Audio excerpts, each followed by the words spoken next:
होऊ नये म्हणून भगवान श्रीकृष्ण दुर्योधनाजवळ निघाले होते.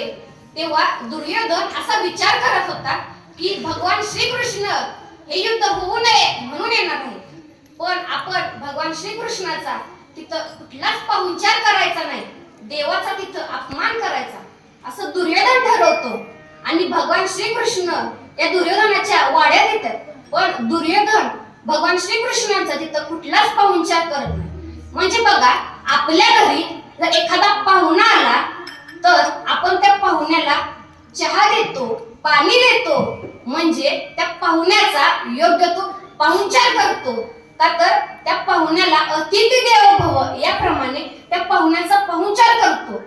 पण दुर्योधन तिथं असं करत नाही आणि तिथं भगवान श्रीकृष्णाचा अपमान होतो. आणि भगवान श्रीकृष्ण मान खाली घालून दुर्योधनाच्या वाड्यातून बाहेर जातात.